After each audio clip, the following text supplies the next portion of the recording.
నియోజకవర్గంలో BRS office వేదికగా politics heat ఎక్కుతున్నాయా? ఎప్పటి నుంచో ఆ పార్టీ కార్యాలయంపై విమర్శలు చేసిన ఓ మంత్రి ఇప్పుడు ఛాలెంజ్గా తీసుకున్నారా? కూల్చివేయాలన్న ఆదేశాలతో కారు పార్టీ నాయకత్వం కంగారు పడుతోందా? కార్యాలయాన్ని కాపాడుకునేందుకు నానా తంటాలు పడాల్సి వస్తోందా? పొరపాట్లను చక్కదిద్దుకునే పనిలో నేతలున్నారా?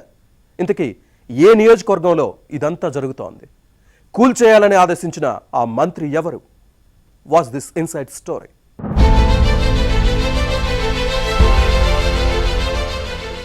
ఉమ్మడి నల్గొండ జిల్లాలో రాజకీయాలు ఎప్పుడూ హాట్ గానే ఉంటాయి. పలు అంశాలపై నేతల మధ్య మాటల తూటాలు పేలుతూనే ఉంటాయి.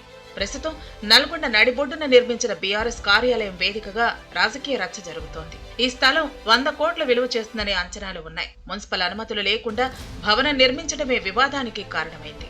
అయితే పర్మిషన్ లేకుండా నిర్మించిన ఇళ్లను కూలగొట్టే అధికారులు కారు పార్టీ కార్యాలయం గురించి పట్టించుకోలేదు. మంత్రి కోమటిరెడ్డి వెంకటరెడ్డి ఇదే విషయాన్ని క్వశ్చన్ చేయడంతో రాజకీయాలు వేడెక్కాయి. చుట్టూ దేవాలయాలు ఉన్న ప్రాంతంలో పార్టీ ఆఫీస్ కట్టడం ఏంటని గతంలోనే ప్రశ్నించారు. కాంగ్రెస్ ప్రభుత్వం పవర్లోకి వచ్చిన తర్వాత కూల్చివేస్తామని చెప్పిన సందర్భాలు ఉన్నాయి.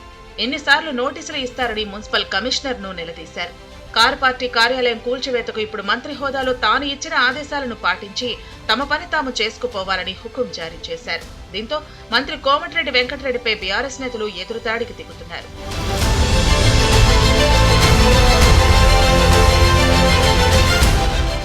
ఆగ్రోస్ సంస్థకు చెందిన ఎకరం స్థలాన్ని ప్రభుత్వం స్వాధీనం చేసుకుని బీఆర్ఎస్ ఆఫీసుకు కేటాయించింది.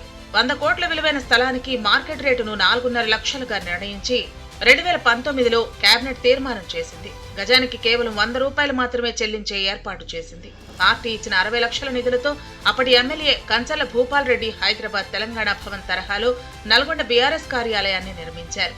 ప్రస్తుతం ఈ బిల్డింగ్ విలువ 2 కోట్లకు పైనే ఉంటుంది. అనుమతులు లేకుండా కట్టిన ఈ భవనం అక్రమ నిర్మాణమే. దీనిని కూల్చివేయాలని మంత్రి కోమటిరెడ్డి వెంకటరెడ్డి ఆదేశించడంపై బీఆర్ఎస్ శ్రేణులు భగ్గుమంటున్నాయి. పార్టీ జిల్లా అధ్యక్షుడు రవీంద్ర కుమార్ కు మున్సిపల్ అధికారులు ఫైనల్ నోటీసులు జారీ చేశారు. దీంతో కోర్టును ఆశ్రయించి పెనాల్టీ చెల్లించేందుకు సిద్ధమయ్యారు.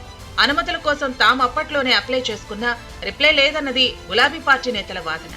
ఇప్పటికైనా పర్మిషన్ ఇవ్వాలని కోరుతున్నారు. నిర్ణీత ఫీజుతో పాటు 33% ఫైన్ చెల్లిస్తామని నెల రోజుల క్రితమే జిల్లా కలెక్టర్తో పాటు మున్సిపల్ కమిషనర్ కు రాతపూర్వకంగా ఇచ్చిన ఫలితం లేదన్నది కారు పార్టీ నేతల వాదన.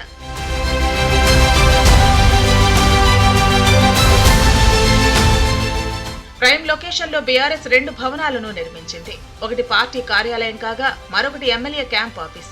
అనుమతులు లేవనే కారణంతో కూల్చివేస్తే మంత్రి కోమటిరెడ్డి పంతం నెక్కినా అది మరో వివాదానికి దారితీసే అవకాశం లేకపోలేదని పొలిటికల్ పరిశీలకులు భావిస్తున్నారు.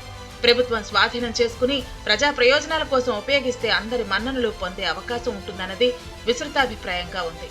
అయితే అన్ని పార్టీ ఆఫీసులపై అలాంటి చర్యలు తీసుకున్నప్పుడే మా దాకా రావాలని, ఈ విషయంలో దేనికైనా సిద్ధమేనని బీఆర్ఎస్ నాయకులు సై అంటున్నారు. ప్రస్తుతానికి ఈ అంశం కోర్టు పరిధిలో ఉన్నా మున్ముందు ఏం జరుగుతుందో, ఎలాంటి పరిణామాలకు దారితీస్తాయో చూడాలి మరి.